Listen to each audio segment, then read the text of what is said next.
ওস্তাদ, একটা পরকীয়ার গল্প। পরকীয়ার গল্প শুনবা? হলে শোনো। এক গ্রামের এক পরিবারে 4 জন সদস্য ছিল। এক বাবা এবং তার 2 ছেলে এবং তার বড় ছেলের স্ত্রী। 2 ছেলের থেকে বড় ছেলে ছিল বলদ।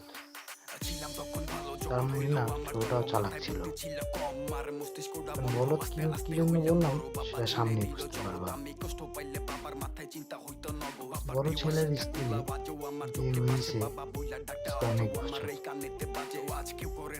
এবং তার যে দেবর তার ভাবের দিকে আকৃষ্ট ছিল, দুর্বলতা ছিল। তার ভাবের দিকে বহুত নজর ছিল। সবসময় তার ভাবিকে নিয়ে কুমন্ত্রণা করত, কিন্তু কখনো করতে পারেনি, কারণ তার ভাই তো বিদেশে নয়, দেশে। যদি বিদেশে থাকতো তাহলে হয়তো বিদেশি কাজটা করে ফেলতো। এখন বড় ভাইয়ের বিয়ে হয়েছে প্রায় 3 থেকে 4 বছর মতো। বড় ভাইয়ের ঘরে কোনো সন্তানাদির মুখ দেখা নেই। একদিন শ্বশুর তার বৌমাকে ডাক দিয়ে বলল, বৌমা, তোমাদের তো বিয়ে হয়েছে অনেকদিন, তোমাদের তো কোনো সন্তানাদি মুখ দেখতে পাচ্ছি না, আমাদের নাতি পুতি হচ্ছে না। আমার চেনা জানা একটা সাধু বাবা আছে, উনি ওই পাশের গ্রামের একটা বট গাছের নিচে বসে। তুমি তার কাছে যাও, গেলে সে তোমাকে ওষুধ দিয়ে দিবে। হয়তো তার কাছে গেলে তোমার বাচ্চা হতে পারে, আমার নাতিপুতির মুখ দেখার স্বপ্ন পূরণ হতে পারে। বৌমা প্রথম বিশ্বাস করতেছিল না, তারপরেও গিয়েছিল। যাওয়ার সাথে সাথেই সেই সাধু বৌমার সম্পর্কে সব কিছু বলে দিল। বৌমা শুনে তো প্রায় অবাক, এই বেটা আমার এত কিছু জানে কিভাবে। এত কিছু শুনে বৌমা ওই বাবার ভক্ত হয়ে গেছে। তারপরে বলল, বাবা, তাহলে আমার এই সমস্যার সমাধান। তখন সেই সাধু বাবা সেই বৌমাকে বলল, তুমি আর তোমার শ্বশুরের সাথে এক রাত কাটাতে হবে, এক রাত শুইতে হবে। শ্বশুর তারপরে বৌমা আর কি শুনে বাবার সালাম টালাম দিয়ে বাড়িতে আসলো। ছেলে সারাদিন কাজ টাজ করে রাত্রে যখন বাসায় আসলো, তখন ছেলেকে বলল, এমন এমন সাধুর কাছে গিয়েছিলাম, সাধু তো বলল বাবার সাথে এক রাত থাকতে হবে। ছেলে ভাবলো এক রাত বাবার সাথে থাকবে, তাতে সমস্যা কি, এর দ্বারা যদি একটা সন্তান হয় আমার, তাহলে তো ভালোই। তো এই ছেলে তার বউকে অনুমতি দিয়ে দিল।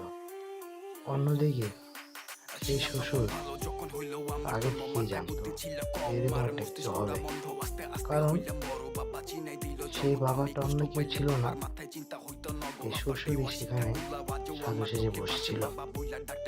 তখন বৌমা এসে বলল যে আপনার ছেলে রাজি আছে আপনার সাথে শোয়ার জন্য। বাবা তো এটা শুনে আরো মহা খুশি।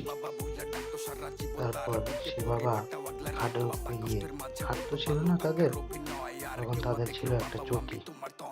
চৌকিতে আবার একটু ফাঁক থাকে, বড় বড়। তো পুরনো চৌকির ভিতরে বাবা তার মেশিনটাকে ধারালো দিচ্ছিল।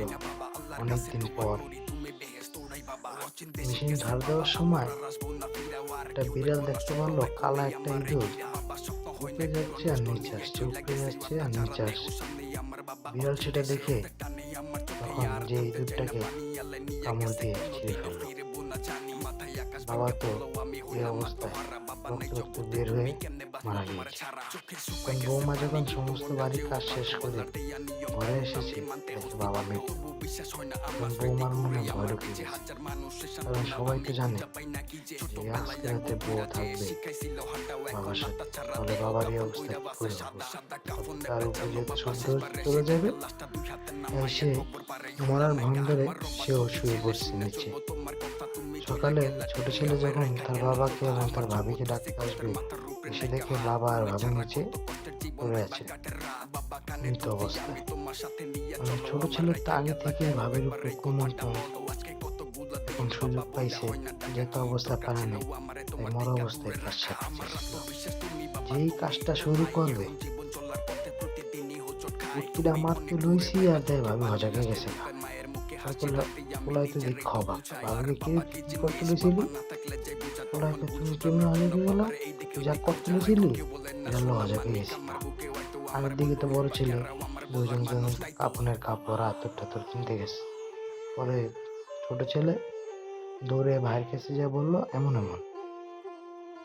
এখন বড় ভাই তো এইসব কথা শুনে পুরাই অবাক। তখন বললো ঠিক আছে, তাহলে তুইও বাবাকে ধরে পিছন মেরে দে। এখন ছোট ছেলে তো বাবাকে ধরে পিছন মারতেছে, বাবা তার জীবিত হচ্ছে না।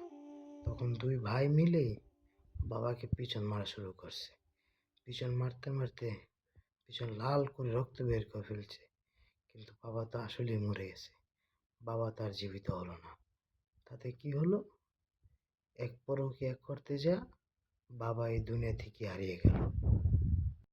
এ হচ্ছে আমাদের সমাজের পরকীয়ার পরিস্থিতি। পরকীয়া করবা?